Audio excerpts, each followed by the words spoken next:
Welcome everyone to session 5. I can't believe we're already at session 5.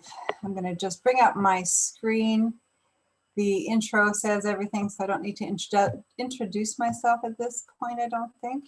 You know, there's so many things going on in our circumstances around us right now that we have no control over, but we do have control over how we react to that. We have control over our habits and behaviors, and this talk really is going to be about that today.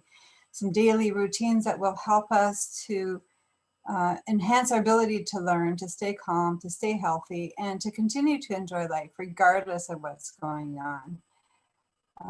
We don't know this is going to change, so we really do need to develop some strategies to manage this. And we're going into winter, which is always a difficult time period as well. So having some good habits and strategies is especially important now. We talked before about either operating from the parasympathetic system or the sympathetic system. And ideally, of course, we want to be operating more from the parasympathetic, ideally 80% of the time, and sympathetic 20% of the time. But I don't think that's the reality right now. I think many of us, it might be more 50-50 or even less than that. So we want to be more in this parasympathetic state, which is going to optimize our mental health, our physical health, our digestive health, and our immune system. And that's kind of what we're going to talk today about, is how to stay more in the parasympathetic state and less in the sympathetic state. What determines if we're in our sympathetic state or parasympathetic, man, that's a mouthful, is our vagus nerve. That's what switches from one to the other. And it's the communication runway, highway, if you want to call it, between the brain and the body and the gut. And there's 3 things that will compromise the vagus nerve: toxins, toxic thoughts, and stress. We certainly have some of that these days. Physical toxins, which include food besides environment. Infections and viruses as well are considered physical toxins. And then there's the emotional and physical traumas we might experience. And physical traumas are like literally things like concussion and whiplash, which we might experience as a result of a car accident. So our vagus nerve starts just below our earlobe and goes down into the rest of our body. So if we have whiplash or have had an impact on either side of our neck close to the vagus nerve, it will definitely affect our ability to function properly between the sympathetic and parasympathetic nervous system. So a little bit about our thoughts and emotions. There's a lot of science that is going on, all kinds of books that you can read about how our thoughts and emotions do really affect our health. And again, while we can't necessarily control circumstances and environment around us, we can begin to change how we think and how we react to what we think. Any given day, we have anywhere from 60 to 80,000 thoughts a day, 90% of which are these same thoughts we had yesterday and the day before and the day before and the day before, and they're so automatic that they're in our subconscious.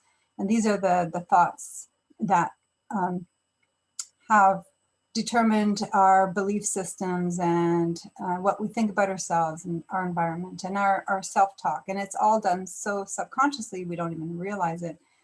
And many of our decisions that we make through the day, choices that we make, are driven and made by that subconscious, that those thoughts that we automatically think and go on automatic pilot with.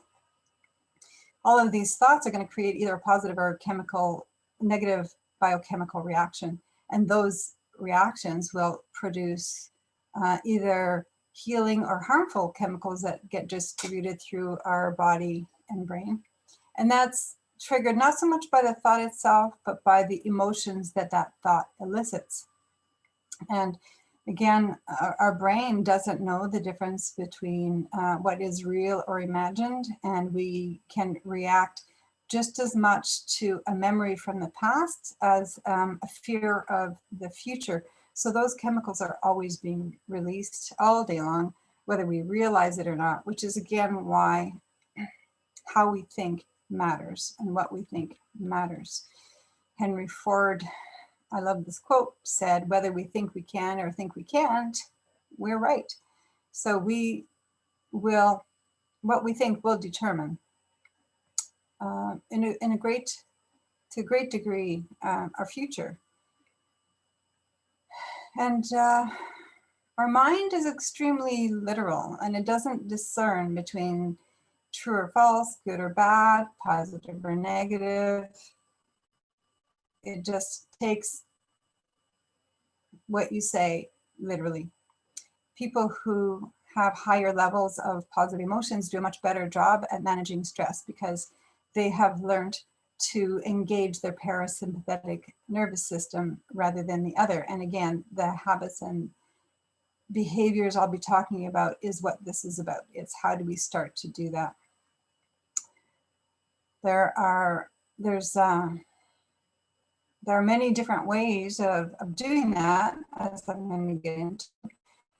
Changing our self-talk, affirmations, positive intentions, meditation, mindfulness practices, EFT, all switch the brain from sympathetic to parasympathetic. And EFT, for those who don't know what that is emotional freedom technique. It's a form of tapping, very, very powerful, can switch emotions that we're feeling very, very quickly. There's a few really good practitioners in North Bay that train people, help people. If you can't do it on your own. But there are, my handout provides some links where you can start to learn about it, and I highly recommend you try it because it's, doctors are using it, nurses, all kinds of practitioners, physicians, psychologists, they're all starting to use EFT with their clients and patients. So we have a bit of an obstacle in that we are hardwired for negative bias, which basically we really needed thousands of years ago when we had animals to run away, wild animals to run away. And it was our survival. We depended on it. We were hyper alert. If we heard a rustle in the bush, we didn't kind of sit and meditate. We got up and we ran, or we got ready to fight, or we maybe played dead, hopefully hoping the animal would leave us alone. But we don't live in that world anymore. But our brain is still wired to think that we do. And so now, instead of wild animals, it's things like stress and fear and anxiety and low self-esteem that activate that negative bias. And then we go into the fight or flight. And then, as we've talked before, it affects everything, affects our brain health, our immune system, our gut health, everything. So this is what we have to kind of calm down so that it doesn't get triggered so quickly, and have more of that parasympathetic response that I've talked about. So there's a lot of things that trigger stress, but a very simple definition that I came across recently was basically when your demands, if your demands are greater than your ability to meet those demands, it's going to create stress. And it can be, again, real or imagined. If you have a certain number of assignments due at a certain time, and that can be workload or tasks that need to be done, and in your mind you don't feel that you have enough time or resources or skills to complete those assignments or those tasks, it's going to create some stress. Sometimes we can control the demands, sometimes we can't. Sometimes we can control the capacity, what we perceive as our capacity, and sometimes we can't. So really, at the end of the day, how we perceive all of this is going to affect how stressed we are. Stress can be broken down into three components. There's the demand, as I just mentioned, what it is that we need to do. Our stress lens is how do we see that demand? Do we see it as not being able to accomplish it? Is it unrealistic? Is it realistic? And then we'll have some natural stress signatures. We'll react, we'll panic, we'll have difficulty breathing sometimes. We might shut down and just do some eating and a variety of different things. We might just we might experience physical symptoms have headaches, or just check out. We don't even want to, we want to just not even think about it because it's too overwhelming. So rather than let those responses control how we feel and control which system, parasympathetic or sympathetic system, kicks in, we have an ability to change our response. But in order to do that, we need to calm our mind down, because it's always our mind that reacts right away. We need to calm our body first. And by doing that, then we start to change how we perceive our circumstance. So if you change your habits of behavior to change your habits of thought, then you can change how you respond. You can changing your perception switches your brain into the parasympathetic mode, where you can then reason and think clearly and be productive, as opposed to being paralyzed and not knowing what to do or how to do it. And that's where these habits and behaviors come in. We're not changing what needs to get done. We're not changing the outside environment. What we're changing is how we react to it. Because we have this negative bias, we always go to the worst case scenario right away. But we have ways of calming the brain, habits that are habits for the brain and habits for the body, because they work together, that will start to soothe the brain so that we don't perceive everything as being so detrimental. And habits take time to change, of course. Good habits and bad habits take time to change. So we have to start small, incrementally. And when that habit is set in, and we move on to the next. And sometimes we can combine an existing habit with an old habit, with a new habit.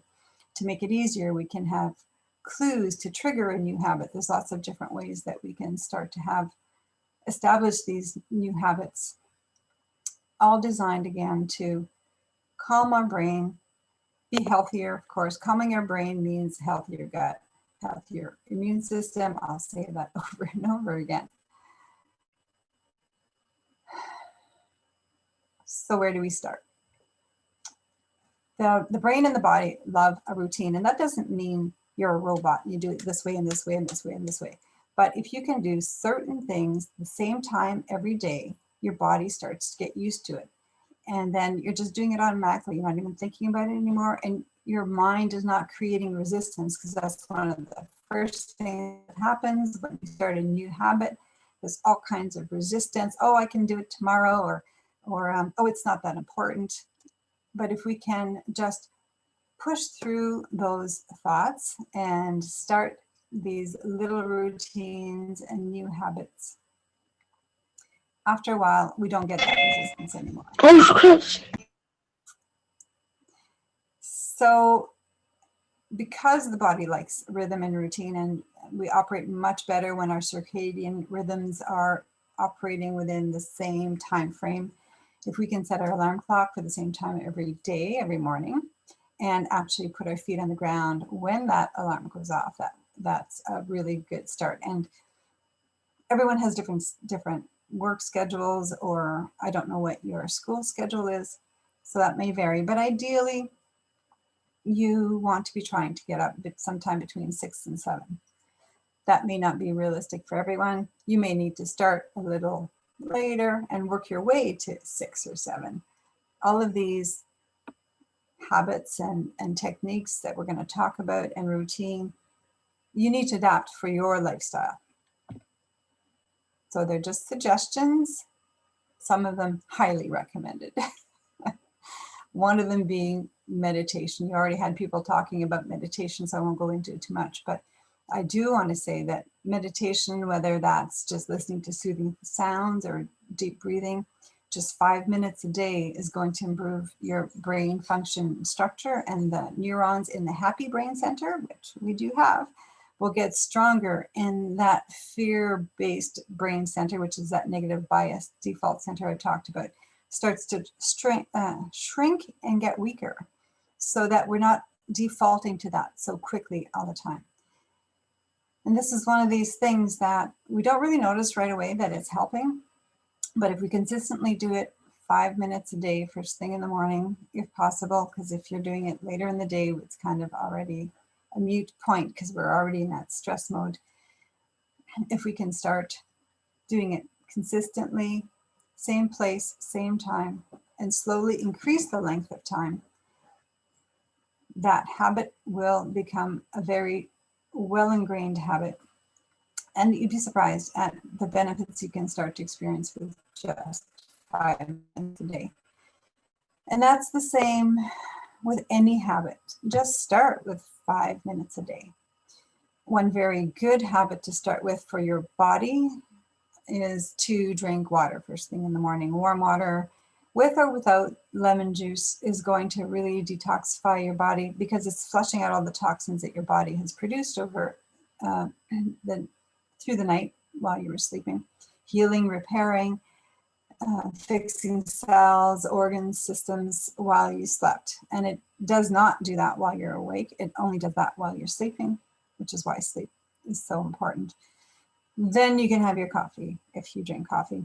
But first, have your water, please, and drink lots of it through the day. And then we want to move. We don't need to do a whole lot of moving first thing in the morning. Some of us have lots of energy and some of us not so much. So you can just do a little bit of stretching. I do a little bit of stretching while I'm still in my bed after I've finished meditating, which is also where I meditate is in my bed.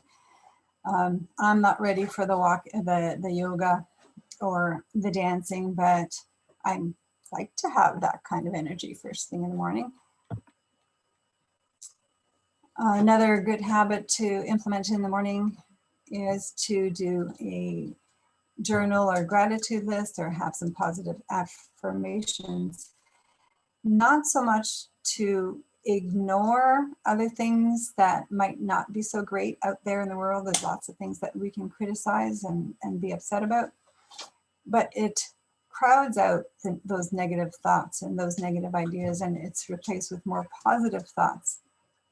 And you can, and when I talk about pairing an existing habit with a new one, an example would be to listen to a podcast while you're getting ready for the day. And you're already picking up your phone anyway, right? So rather than go to social media or the news, listen to something positive. And if not a podcast, there are so many things you can listen to now on YouTube.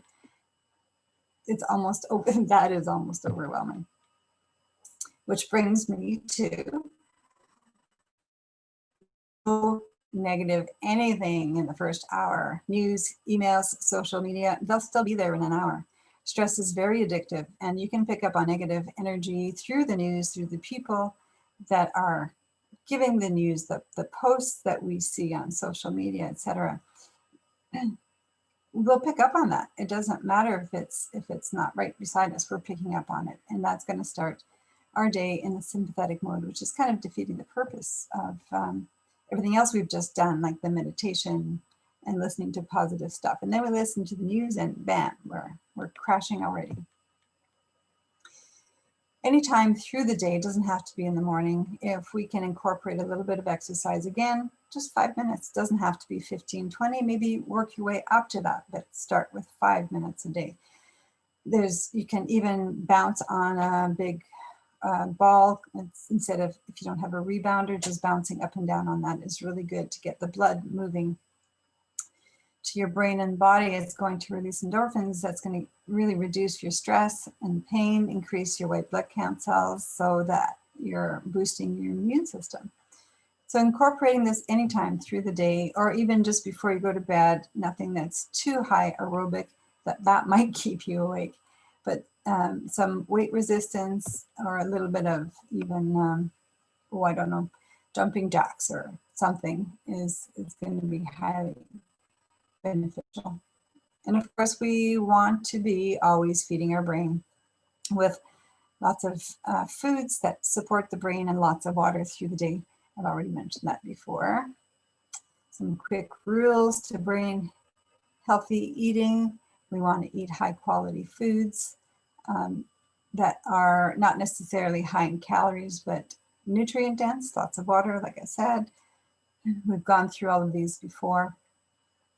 Quality protein, lots of fruits and vegetables, good healthy fats, some herbs that are really good for the brain that you can cook with: ginger, turmeric, cinnamon, saffron, rosemary, sage, and pepper. They all have their different properties when it comes to the brain. We want some clean sources of food, and often people's moods are affected because of what they're eating, and some of the big foods that we might want to consider eliminating. Try eliminating one. If you eat a lot of one of these things, try eliminating it or reducing it and see how it helps your brain and body, really. All of these are highly inflammatory and do affect the brain quite a bit. And we've already talked about gut health: happy gut, happy brain, happy brain, happy gut. So it always works together. I'm always these days talking about body, mind, or gut, brain, because it's so intrinsically connected. Laughter and even just smiling triggers the vagus nerve, because the vagus nerve, like I said, is connected to your face and mouth. So even having a thought of something or someone that makes you smile or laugh, it can really. We can also use essential oils, which are very useful to help to de-stress, to calm down, to energize if you need to energize. It helps with concentration and focus, helps you sleep better at night, and it triggers the parasympathetic response because it's instant. We're breathing it in through our nostrils. If you breathe it in through your left nostril, it's affecting your brain instantly. So there's a variety of essential oils that we can use to trigger these responses, which I've elaborated on in the handout. Through the day, you know, we might be wanting to reach for our phone or go to the news, see what's going on in social media. And sure, that's fine. But keep in mind that too much time spent on social media is going to heighten your anxiety and depression. And it's been shown to have some serious body image concerns. Or rather, I should say, heighten our body image concerns. We're comparing ourselves to other people that we're seeing on social media, which are not really real, mostly modified and, you know, the dry brushing, all that stuff. So it's not very helpful to be on social media or any of those sites for too long. So set a timer. It's so easy to just scroll through, and next thing you know, an hour has gone by. So sure, check in, see what's going on, but don't check out on social media. You can just get totally sucked in. Instead, or maybe while you're watching social media or the news, take some deep breaths and keep the parasympathetic system nice and calm. And I'm going to totally contradict myself because on Netflix there is a new movie, show, documentary, whatever you want to call it, called The Social Dilemma, that talks about the detrimental and some beneficial things that can happen due to social media, and how social media is really ruling our lives today without even necessarily realizing it, how it's impacting our brain. We all know if we have a cluttered space, we feel we have a cluttered mind, and it's actually quite true. There's lots of studies that show that a clean environment helps us to think and focus better. So if your work environment is cluttered or your bedroom is cluttered, you might not be working quite so well, or you might not be sleeping quite so well. So take a bit of time here and there to start to maybe straighten that out. And of course, we want to be taking breaks. If you're sitting in front of a computer all day long, and I know I'm sure doing a lot more of that these days, we need to take breaks away from the EMF from our monitors and breaks from just sitting down. So we want to move And it doesn't matter what that looks like. Again, just 5 minutes every hour or so would be ideal. More actually would be ideal, but if you can even just get up, stretch, take a few deep breaths, go outside, get some fresh air, whatever it is that you can do where you are is great. If you're working from home, if you're a student and you're at residence, somewhere where you have a kitchen, you can maybe start prepping some food, get some water, and then take a few deep breaths and come back to work. Now, those are just all suggestions to do through the day. As I said, they're habits you may or may not already have. And to try to incorporate all of them all at once might be a little bit challenging and overwhelming. But see if there's some things there that you can start to incorporate. Some of them are very simple, very easy. It just requires remembering. So you can set your alarm on your phone or have little reminders that come up periodically, because sitting in front of a computer for a few hours can go really fast. It's certainly been my experience. So then going into the evening, we want to start to calm down the brain, because we want to make sure that by the time our head hits the pillow, our brain has already started producing melatonin. And in order to do that, we want to be going to bed ideally at the same time, again, between 10 and 11. Also, again, depends on your schedule. Everybody's schedule is different. If you can start to turn down the lights around your house so that you don't have all of these great big bright lights, turn down the lights on your computer screens and telephone, it's going to start to mimic the circadian rhythms in our body so that we can start to produce melatonin, because our body does not start to produce melatonin until the body and brain thinks it is going into, it's mimicking sunset, right? So it's sunset is falling, the sun is falling, the brain starts to produce melatonin. But if our house is really bright, our screen is really bright, and we're on the phone that's really bright, that's not going to happen. We need at least 4 to 5 hours of REM sleep, rapid eye movement sleep, for our body to heal and repair. And if we don't get into that REM state, which doesn't happen if we're not producing melatonin, then our body is not healing and restoring, which is going to have some impact on our brain and body. So ideally, again, we want to put away the electronics, turn off the TV 1 or 2 hours before bed, and start that whole routine of relaxing. Again, active relaxation can be reading, journaling, meditating, stretching. It can be just doing some breathing techniques, going for a walk outside with your dog, or not. You might want to use some essential oils in a diffuser, or in Epsom salts in a bath. There's a variety of things that you can do to start getting your brain to slow down and shut down for the night, so that you can get a good night's sleep.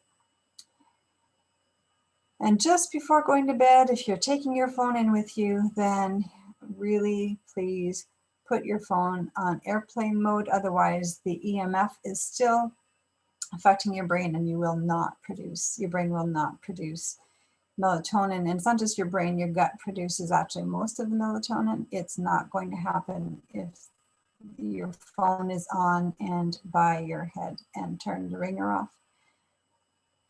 And if you do need to charge your phone, plug it in somewhere as far away. The outlet is not the outlet just under your head, because that also has an impact on your brain. So that's been the presentation on strategies to change how your brain responds to your environment. Again, it takes time, it takes practice, but the more we can start to manage how our brain responds to things, the less stressed we'll be, the healthier our brain will be, the healthier our gut and immune system will be. So the handouts I provided has elaborated much more on what I've just presented, and there are a variety of different links that you can try out. They're really I would suggest you at least check them out and see what resonates with you. The EFT I highly recommend, and I believe Dawson Church talks about EFT and combining it with meditation in a way that gets you into that meditative state really, really fast. So that is it. I am going to come back here and ask if there's any questions. I realize that's a lot of information. Makes your head spin perhaps, but if there are any questions, I'd be happy to answer.